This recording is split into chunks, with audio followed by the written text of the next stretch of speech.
हे friends, अगर आपकी पलकों पे इस तरह के डेंड्रफ जैसा लग जाता है और आप इससे परेशान आ चुके हैं, आपने इसका बहुत बार ट्रीटमेंट लिया है, डॉक्टर से जितनी बार भी ट्रीटमेंट लेते हैं ये ठीक हो जाता है, लेकिन अगली बार फिर हो जाता है, या आपने इसका ट्रीटमेंट लिया ही नहीं है, तो हम आपको तरीका बताएंगे जिससे कि आप इसे परमानेंटली ठीक कर सकते हैं, वो भी अपने घर पे ही।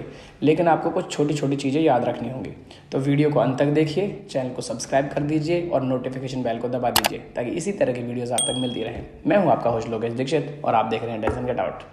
हमारी पलकों के जो किनारे होते हैं उनके ऊपर छोटी छोटी ग्लैंड्स होती हैं, जाइस ग्लैंड्स होती हैं, म्यूबिन ग्लैंड्स होती हैं। इनसे लिपिड्स और ऑयल्स निकलते रहते हैं जो कि हमारी टीयर फिल्म को एवेपोरेट ना हो जाए उसमें मदद करते हैं। तो अगर मैं सीधी भाषा में बोलूँ तो आपकी आंखों में जो लुब्रिकेशन बना रहता है, नमी चिकनाई बनाए रखने में ये मददगार साबित होती हैं। लेकिन जब होता क्या है, हमारी म्यूबिन ग्लैंड्स में या जाइस ग्लैंड्स में इन्फेक्शन हो जाता है, तो इन्फेक्शन की वजह से यहाँ स्कल्प पे डेंड्रफ जैसा इकट्ठा हो जाता है और कभी कभार इनमें काफ़ी पेन होता है और पस भी पड़ने लगता है। इस कंडीशन को हम ब्लेफराइटिस बोलते हैं। ये कई तरह की होती है।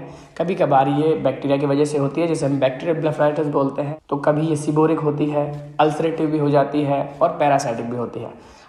लेकिन आपको ज़्यादा डीप जाने से कोई फ़ायदा नहीं है। आपको बस इतना समझना है कि ये दो तरह की होती है। पहला होता है स्क्वेमस, जो कि पकती नहीं है, सिंपल बालों पे, आपके पलकों पे जो किनारे हैं उनके ऊपर डेंड्रफ जैसा इकट्ठा हो जाता है, लेकिन आपकी आंख अंदर से ठीक रहती है।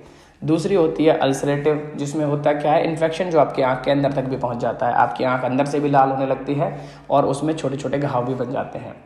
तो आपको ये ध्यान देना है कि जो ब्लेफराइटिस है इसका बैक्टीरिया कभी भी मरता नहीं है।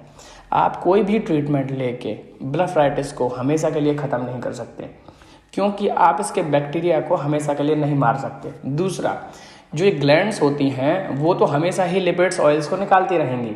अगर ये ग्लैंड्स नहीं होंगी तो हमारी आंखों में ड्राइनेस पैदा हो जाएगी। तो हमें क्या करना होगा, उस ग्लैंड्स को तो आप ख़त्म नहीं कर सकते ट्रीटमेंट देके, तो आपको उन ग्लैंड्स को प्रॉपरली क्लियर रखना पड़ेगा, उनके जो पोर्स हैं उनको साफ रखना पड़ेगा।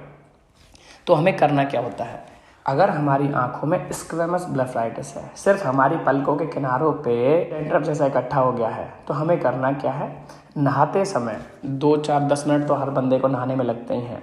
नहाते समय जब आप नहा लेंगे, नहाने के बाद में 2-4-10 मिनट आपकी आंखें जब गीली होती रहेंगी, जो पलकों के किनारे हैं वो मॉइस्चर हो जाएंगे, वो मुलायम हो जाएंगे।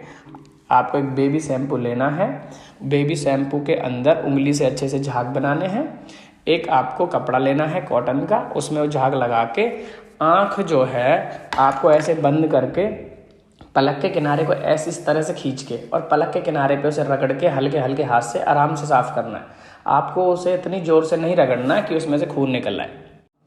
आपको सुबह में और शाम में दोनों टाइम इसको अच्छे से साफ़ करना है। जब ये सूख जाए तो आपको कोई भी एक ऑइंटमेंट लेनी है। एंटीबायोटिक ऑइंटमेंट आती हैं जो 5-10 रुपये में आपको मार्केट से उपलब्ध हो जाएंगे, जैसे कि जॉक्सान ऑइंटमेंट आती है, एफडीसी की है, 5-10 रुपये में आपको उपलब्ध हो जाएगी।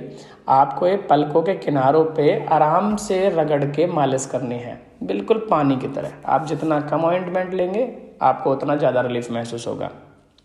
2-3 दिन में धीरे धीरे करके साफ़ होने लग जाएगी। लेकिन ये आपका परमानेंटली सॉल्यूशन नहीं है। आपको करना क्या है कि जो ऑइंटमेंट है उसको लगातार ही 1-2 महीने 3 महीने तक इस्तेमाल करते रहना है।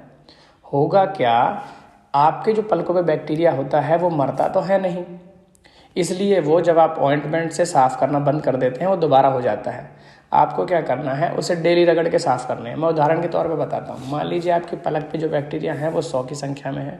आपने आज उनको रगड़ के साफ़ किया, वो 80 रह गए। आपने उसके ऊपर ऑइंटमेंट लगा ली, अब वो बढ़ नहीं पाए, उनकी काउंटिंग 80 रह गई। अब आपने अगले दिन फिर साफ़ किया, मान लीजिए 20 फिर घट के 60 रह गए, तो आपने ऑइंटमेंट फिर लगा लिया, फिर उनको बढ़ने से रोक लिया। तो ऐसे ही आपको धीरे धीरे करके उनकी काउंटिंग कम करनी है। महीने 1.5 महीने की लगातार क्लीनिंग से और लगातार ऑइंटमेंट लगाने से जो आपके पलकों के किनारे हैं उनसे बैक्टीरिया हमेशा के लिए ख़त्म हो जाएगा। आपको ध्यान ये रखना है, अपनी पलकों को लगातार ही क्लीन करते रहना है, उनको अच्छे से साफ़ करते रहना है और ऑइंटमेंट का प्रयोग भी लंबे समय तक करना है, 1-1.5 महीने तक, तो आपको प्रॉब्लम नहीं आएगी। लेकिन अगर आपको अल्सरेटिव ब्लेफराइटिस है, आपको लगता है कि मेरे पलक के किनारे पे डेंड्रफ जैसे इकट्ठा होने के बावजूद आँख के अंदर भी प्रॉब्लम आ रही है, आपको पानी आने लगा है, आँख लाल हो गई है या दर्द होता है, तो आपको फिर अपने डॉक्टर से कंसल्ट करना चाहिए। आप उनके पास जाके प्रॉपरली एग्जामिन करा के आई को आप प्रॉपर रूप से ट्रीटमेंट लीजिए। दूसरा मैं आपको एक चीज़ और बता दूं, अगर आपके पलकों के बाल झड़ गए हैं लगातार कंटिन्यूसली ब्लेफाराइटिस होने के वजह से, तो आप जैसे ही ऑइंटमेंट अच्छे से यूज़ करेंगे 1-2 महीने में आपके बाल भी वापस दोबारा उगाएंगे। तो ब्लेफाराइटिस में मेनली जो ट्रीटमेंट होता है वो क्लीनिंग बड़ा इंपॉर्टेंट होती है। अगर आप अच्छे से क्लीन करते हैं, आप ऑइंटमेंट यूज़ करते हैं और वो लंबे समय तक करते हैं 1-1.5-2 महीने तक, तो आपकी ब्लेफाराइटिस हमेशा के लिए ख़त्म हो जाएगी। तो वीडियो को पसंद आने पर चैनल को सब्सक्राइब कर लीजिए, बेल आइकन को दबा दीजिए। नमस्कार दोस्तों, जय भारत, वंदे मातरम।